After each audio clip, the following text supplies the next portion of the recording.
Keluarga Prada Muhammad Reski Putra Pratama Arif mengamuk dan protes usai mendengarkan vonis 2 tahun yang diberikan Hakim Pengadilan Militer pada terdakwa pembunuh anaknya.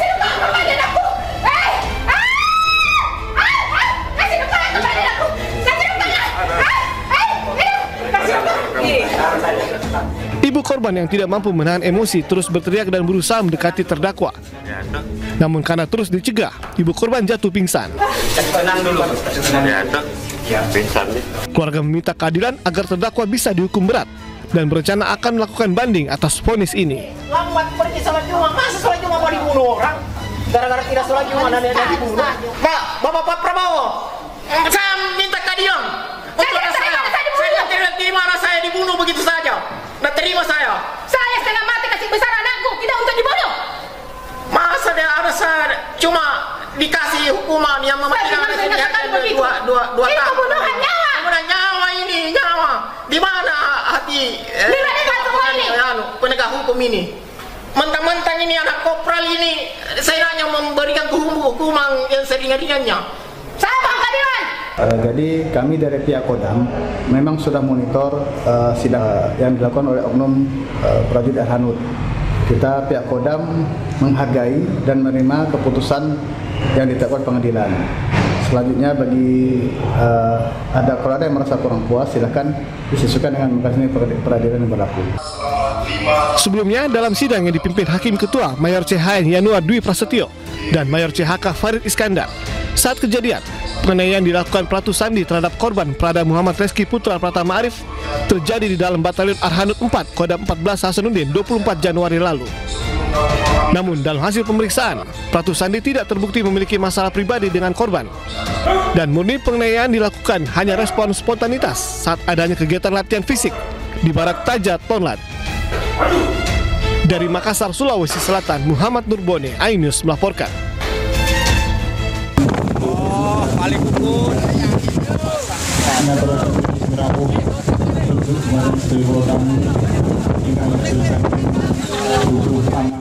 Sejumlah pengunjung hajatan pernikahan berusaha mengamankan tenda pernikahan usai diterjang angin kencang yang melandai wilayah Sukorejo, Ponorogo, Jawa Timur. Allahu Akbar, Allahu Akbar.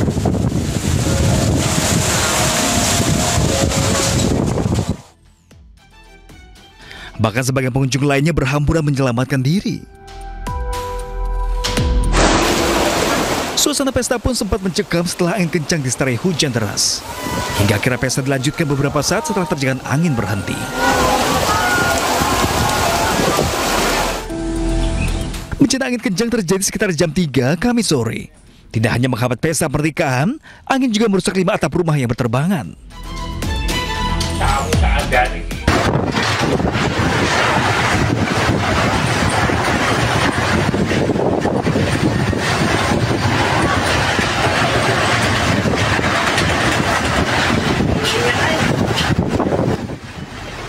Hujan deras disertai angin kencang juga menerjang kawasan Jalan Margonda Raya, Kota Depok.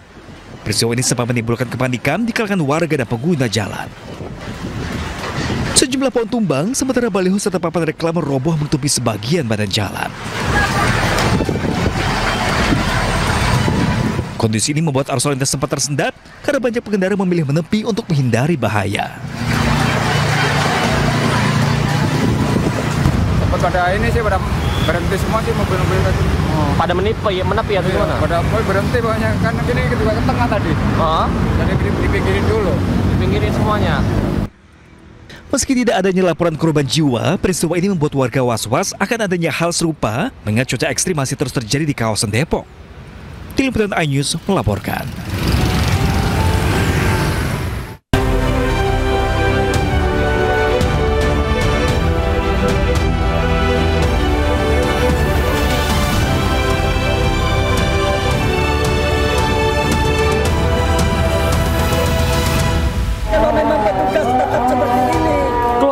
Ambruknya Ponpes Al-Kauzini memohon proses evakuasi dipercepat.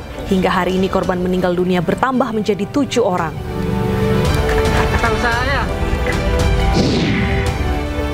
Rencana penjualan BBM Pertamina kepada SPBU swasta temui jalan buntu. Masalah kandungan etanol jadi penyebab.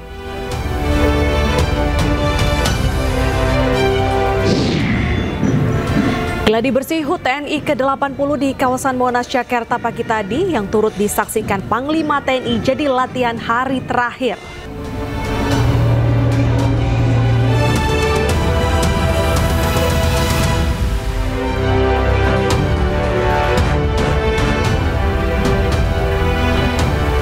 Selamat siang pemirsa, apa kabar Anda hari ini? Senang sekali saya Bernadetta Ginting kembali hadir menemani Anda dalam iNews Siang. Selain 3 berita utama tadi, iNews Siang juga akan menyuguhkan beragam informasi penting lainnya. Kita awali iNews Siang hari ini dari Jakarta. Taksi online menabrak bus Transjakarta di Jalan Lejen S. Parman, Grogol, Petamburan, Jakarta Barat pagi tadi. Sopir taksi online tewas seketika di dalam mobil.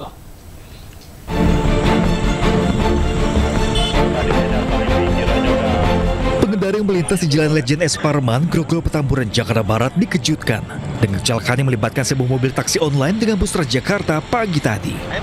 Naas pengemudi mobil yang berjenis kelamin pria, sopir taksi online, tewas seketika. Korban tewas dalam mobil diduga mendadak terserang penyakit jantung. Sebelumnya korban tengah keluar dari hotel dengan membawa 2 penumpang. Seketika mobil yang dikendari korban menabrak bus Transjakarta. Tadi pagi ya, jam 7.15 ya, terjadi kecelakaan antara mobil Kalian sama Busway.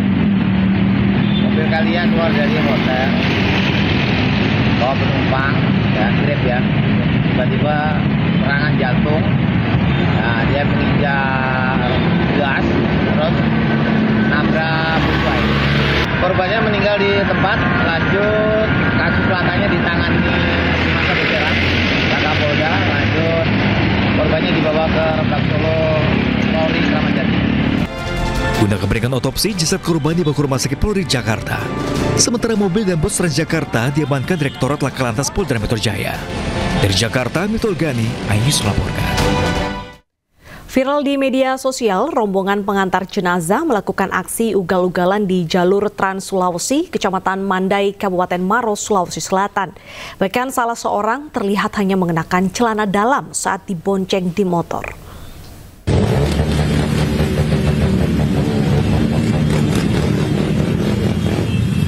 Video amatir merekam rombongan pengantar jenazah yang mengendari sepeda motor beriringan secara ugal-ugalan. Dengan membawa bendera putih, mereka berkonvoi dari Makassar menuju Kabupaten Maros.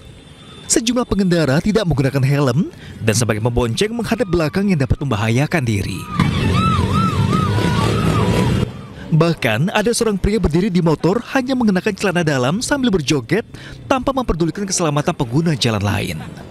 Benar bahwa di media sosial khususnya kita melihat sendiri bahwa ada sekelompok masyarakat yang menggunakan sepeda motor kemudian ugal-ugalan seperti itu, dan